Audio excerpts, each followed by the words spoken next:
Deal or not deal. എല്ലാ കണ്ണുകളും കഴിഞ്ഞ ദിവസം അലാസ്കയിലായിരുന്നു. ട്രംപും പുടിനും തമ്മിൽ നടത്തിയ ചർച്ചയിലേക്കായിരുന്നു. അവിടെ എന്ത് തീരുമാനങ്ങൾ ഉരുത്തിരിയുന്നു എന്ന് ലോകം ഉറ്റുനോക്കുകയായിരുന്നു. ചർച്ച ഏതാണ്ട് 3 മണിക്കൂർ നീണ്ടുനിന്നു. ചർച്ച അവസാനിക്കുമ്പോൾ ഒരു കരാറിലേക്ക് എത്താൻ കഴിയാതെ ഇരു നേതാക്കളും പിരിയുന്നത് ലോകം കണ്ടു. പക്ഷേ പ്രതീക്ഷകൾ അവസാനിക്കുന്നില്ല എന്നതാണ് ഏറ്റവും അവസാനവും നൽകുന്ന സൂചനകൾ. കാരണം ഈ ചർച്ചകൾ വലിയ പ്രതീക്ഷയാണ് നൽകുന്നതെന്നും വലിയ പുരോഗതി ഉണ്ടായി എന്നും വൈകാതെ തന്നെ ലക്ഷ്യം കാണാനാകുമെന്നും ഇരു നേതാക്കളും സംയുക്ത വാർത്താ സമ്മേളനത്തിൽ പറഞ്ഞത് വലിയ പ്രതീക്ഷ നൽകുന്നതാണ്.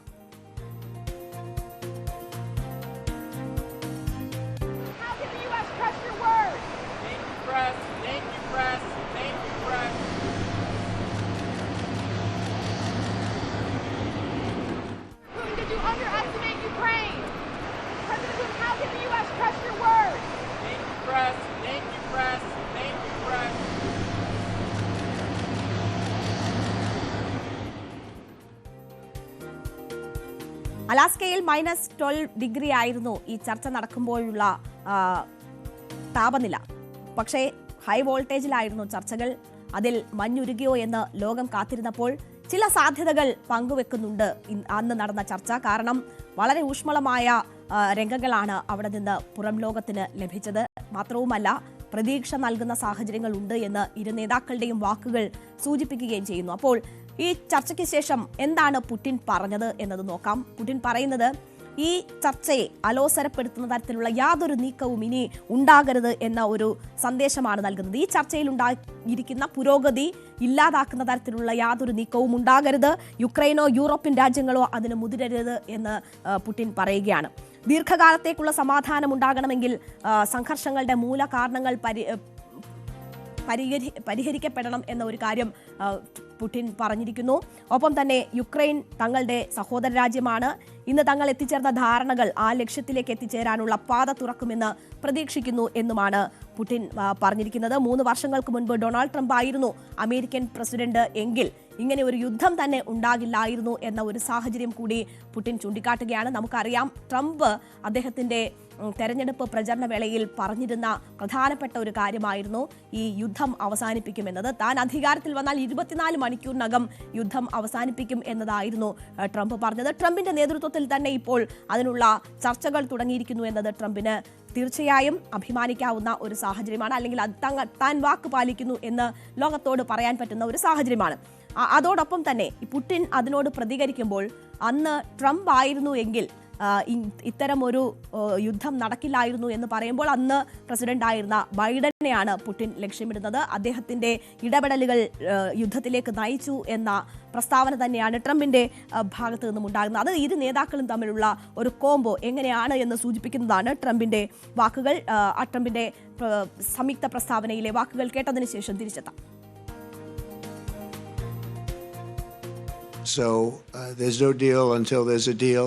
I will call up NATO in a little while. I will call up the various people that I think are appropriate, and I'll of course call up President Zelensky and tell him about today's meeting. It's ultimately up. എനിക്ക് തെറ്റിപ്പോയതാണ്. Putin പറഞ്ഞ കാര്യങ്ങളെക്കുറിച്ചാണ് നമ്മൾ സംസാരിച്ചത്. പുടിന്റെ വാക്കുകളിലേക്ക് പോകാം. И чем быстрее, тем лучше до завершения конфликта на Украине. Благодарю вас за внимание.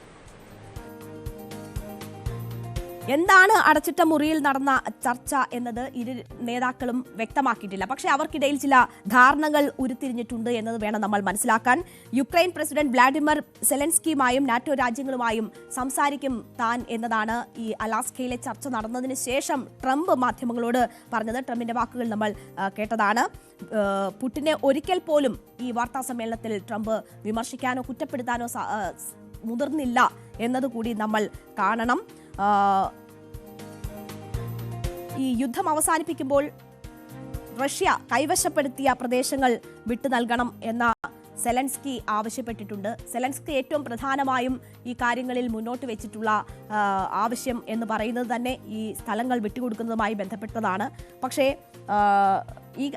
ഈ കാര്യങ്ങളൊക്കെ Trump ഈ പുടിനുമായി നടത്തിയ കൂടിക്കാഴ്ചയിൽ ഉന്നയിച്ചുവെങ്കിൽ പോലും അതിൽ ബലം പിടുത്തത്തിന് ട്രംപ് തയ്യാറായേക്കില്ല എന്ന സൂചനകളാണ് വരുന്നത്. 2014 പിടിച്ചടക്കിയ സ്ഥലങ്ങൾ ഖേഴ്സണും ഡൊണറ്റ്സ്കും ഒപ്പം സബോറീഷ്യയും ലുഹാൻസ്കും എന്നിവയൊക്കെ വിട്ടുകൊടുക്കണമെന്ന് സെലൻസ്കി ആവശ്യപ്പെടുമ്പോൾ അത്രയൊന്നും സാധ്യമായില്ല എങ്കിൽ പോലും ട്രംപിന്റെ ഇടനിലയിൽ ഏറ്റവും പ്രധാനപ്പെട്ട ക്രീമിയ പോലെയുള്ള ചില സ്ഥലങ്ങളെങ്കിലും വിട്ടുകൊടുത്തുകൊണ്ട് ഒരു എഗ്രിമെന്റിലേക്ക് കാര്യങ്ങൾ എത്താൻ പറ്റുമോ എന്ന ഒരു നീക്കമാണ് ട്രംപിന്റെ ഭാഗത്തു നിന്നും ഉണ്ടാകുന്നത്. പക്ഷേ അതിൽ വാശി പിടിച്ചുകൊണ്ട് സെലൻസ്കിക്ക് വേണ്ടി ആ കാര്യങ്ങളിൽ വാശി പിടിച്ച് ഇപ്പോഴത്തെ സാഹചര്യങ്ങൾ നശിപ്പിക്കാൻ ട്രംപ് മുതിരുന്നില്ല എന്നതാണ് ചർച്ചയിലും ചർച്ചയ്ക്ക് ശേഷവുമുള്ള ട്രംപിന്റെ നിലപാടുകൾ സൂചിപ്പിക്കുന്നത്. എന്തായാലും അടുത്ത ചർച്ച ഉടൻ ഉണ്ടാകുമെന്ന സൂചനകൾ കൂടി നൽകുന്നുണ്ട് ഇരുവരും. മോസ്കോയിലേക്ക് എത്താൻ പുടിൻ പറയുന്നുണ്ട് ഇതിനുശേഷം. അപ്പോൾ ട്രംപ് ഇപ്പോൾ വാക്കൊന്നും പറഞ്ഞിട്ടില്ല എങ്കിൽ പോലും അടുത്ത ചർച്ചകളിലേക്ക് വിരൽ ചൂണ്ടുന്നതാണ് ആ വാക്കുകൾ. അപ്പോൾ ഇതിന് തുടർ ചർച്ചകൾ ഉണ്ടാകും. അത് ഒരു സമാധാനത്തിലേക്ക് കാര്യങ്ങൾ നയിക്കുമെന്ന് പ്രതീക്ഷിക്കുകയാണ്. നമുക്കറിയാം അലാസ്കയിൽ നടന്ന ചർച്ച ഇന്ത്യ ഉൾപ്പെടെയുള്ള രാഷ്ട്രങ്ങളെ സംബന്ധിച്ചും വളരെ പ്രധാനപ്പെട്ടതാണ്.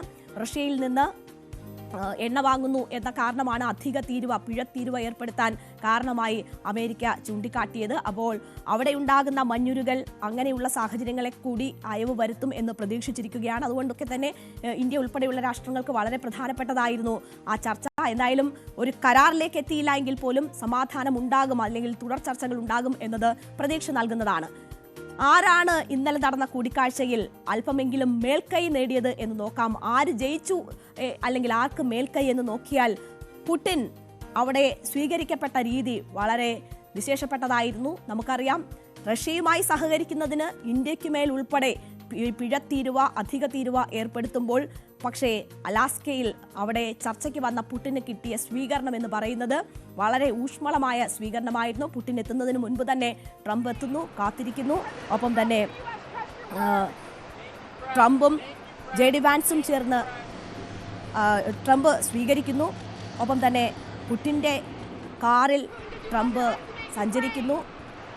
ആകാശത്ത് റഷ്യയ്ക്ക് എതിരെ പ്രയോഗിക്കാൻ എന്ന വണ്ണം അമേരിക്ക വാങ്ങിയ യുദ്ധവിമാനങ്ങൾ ആകാശത്ത് സ്വീകരണമൊരുക്കുന്നു. അങ്ങനെ വളരെ ഊഷ്മളമായ സൗഹൃദത്തിൻ്റെ കാഴ്ചകളാണ് അലാസ്കയിൽ നിന്നും പുറത്തു വന്നത്.